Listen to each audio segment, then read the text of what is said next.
Hello, and welcome to Burned Out Who Me Day 1. I'm delighted that you are here. My name is Diane Lynch, and I recently started a business called Sacred Earth Science, healing ourselves and the planet. I believe that the work that you do is really extremely critical in this time of climate crisis. You are the ones that are closer to the ground. You are the ones that know what the earth needs. But I also feel that, like Einstein said, we cannot solve problems with the same level of thinking that we started them. So I believe that we need to do things differently. And what I believe is that we need to merge science and spirituality. Science provides the tools and technology. Spirituality provides vision and values, but we need to merge them. My business is dedicated to helping environmental leaders access their own wisdom and integrate it with Eastern, Western, and Indigenous science and traditions. I've been in the trenches for 25 years with you. I know what it's like. I worked for the public, private, and nonprofit sector. I manage watershed districts. I manage projects. I facilitated and mediated on conflicts. And I also manage grant programs. And I was overwhelmed a lot of the time. And I was burned out a lot of the time. And I tend to be a type A personality. And so that was in full force during that time. And I looked for help. I decided to look into the personal development field. And so I have worked with spiritual and wellness leaders from around the world for those years. And I'm bringing this information that I've gathered to you so that you can do the job in a different way with a paradigm change. The purpose of today's workshop is to introduce you to the concept of mindfulness and to provide you with some easy techniques that you can use at a moment's notice. I'll present them as key concepts and then provide some exercises. We've got about 30 minutes. I expect that the presentation will take about 15, and then we'll have Q&A. It will be recorded, so I will send you the link. So first of all, let's start with introductions, your name, organizations, country, and state. Thank you. The stress response. We know what it's like for each of us. We've all had a lot to deal with, especially since COVID. I believe that it's been more stressful for me. But the difference between what is stressful for you and what's stressful for me is how we respond to it, the thoughts that we have about it that we face. Scientists say that we have about 60,000 thoughts per day. Oh my gosh, that's a lot. We are compulsive thinkers. But you can change the way that you look at things, and you will find the things that you look at will change. You can create new neural pathways in your brain. Scientists say that we have these pathways in our brain, so that's why there are triggers. And something will happen and it will go down the same rabbit hole that it always has gone down. But if you are more aware of what you are thinking, you can change that trajectory. You are living the life that you actually believe.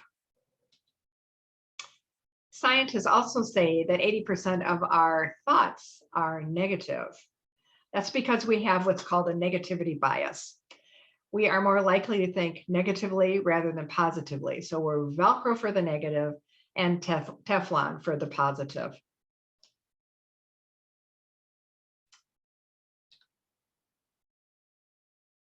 Just because you have a thought doesn't mean it's true. So of those 80% negative thoughts, 95% of them are ones that you've had before, the day before that, and the day before that. Your thoughts are based upon your perceptions, something that you read, something that a colleague told you, something that you grew up with, but they're all just thoughts. They're not you. Freedom is the realization that you are not your thoughts. If you want to know your own mind, the only way to do it is to be observing it. Breath is the bridge which connects our lives to awareness. I know we all use breath in different ways. When you're scared, you might hold your breath. When you're worried about something, you might accelerate your breath. You can actually use your breath to slow you down, to control your mind again. When you are focused on your breathing, you can't think of anything else when you're counting your breaths. So we need to notice what we're noticing. So when thoughts or feelings crop up, the intention is not to chase them away, worry about them, hate them, ignore them. Just notice that they're there. Like, I have a feeling of sadness, or I have a feeling of impending doom. The thing is to recognize what it is that you're feeling and what you're thinking, to have that awareness. Eckhart Tolle wrote a book called The Power of Now, and he talks about the fact that we just delude ourselves in thinking that we have any control at all over what happened in the past, because of course the past is the past, but we often use the past to inform the current or even the future, and it might not be a past that we want to relive. And then we don't have the future. So the past is the trail we left behind, and the future isn't here yet. So all we really have ever had is now, this minute. So if you think about now, is there anything wrong in this moment? And I'll bet you'll say, well, right now, there's nothing wrong.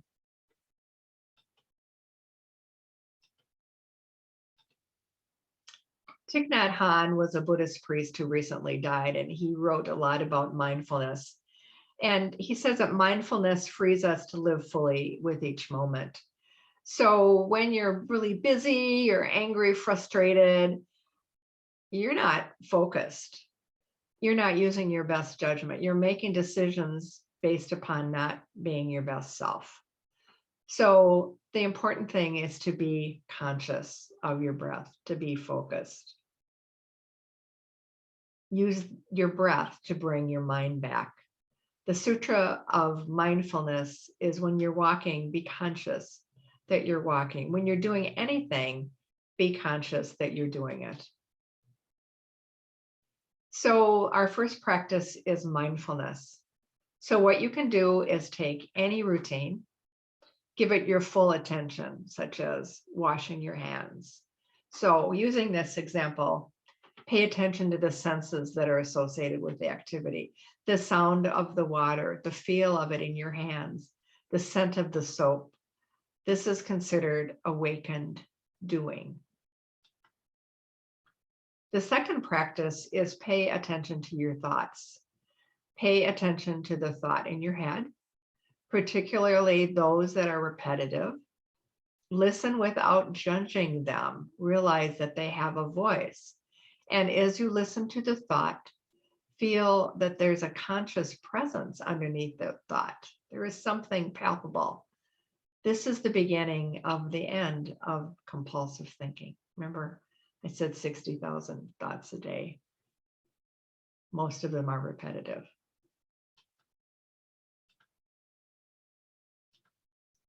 Practice number 3. Now, this is one that I have used a lot, and I call it the emergency breath practice, or the square practice, 4x4 breathing. So I will go through it first, and then I'll show you how it's done. So you find a comfortable place and sit or lie down. Keep your back straight. Take 4 deep breaths. Count to 4 as you inhale through your nose. Count to 4 as you hold your breath. Count to 4 as you exhale through your mouth. So I'll demonstrate that.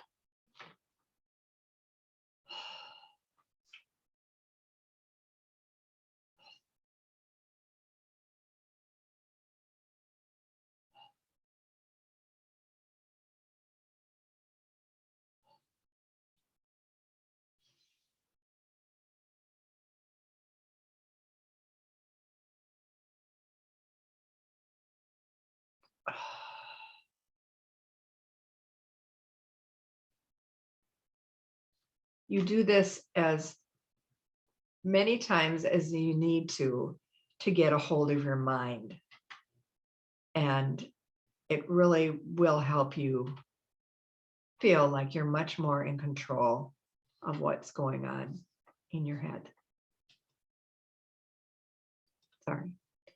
Practice number 4. And this one I'm going to ask you to do. It's a breath relaxation exercise. And what you do is you visualize. So first of all, sit comfortably. Keep your eyes focused a yard or 2 in front of you. Close your eyes. Begin to follow your breath. Relax your muscles. Concentrate on keeping your spine straight. Follow your breath. Let go of everything that is in your mind. Imagine that you are a pebble that was just thrown into a stream. You slide through the water effortlessly, detached from everything. The pebble falls by the shortest distance possible, reaching the bottom, the point of perfect rest. You are like the pebble, which has let itself fall into the stream, letting go of everything. Follow your breath. When you feel yourself resting, like the pebble on the riverbed, you will feel relaxed. You are no longer pushed or pulled by anything. When you are feeling totally relaxed, thank your body for its work. And remember this feeling throughout the day. Practice it for at least 5 minutes a day, and you will find much more peace in your day.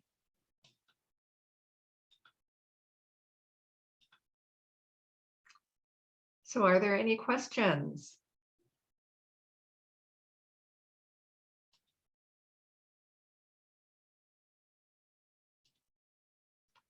I will see you tomorrow. We are going to be talking about I'm physically exhausted. As I indicated, I will send you the link to the recordings, and I will also send you the practice exercise I reviewed. Thank you. See you tomorrow.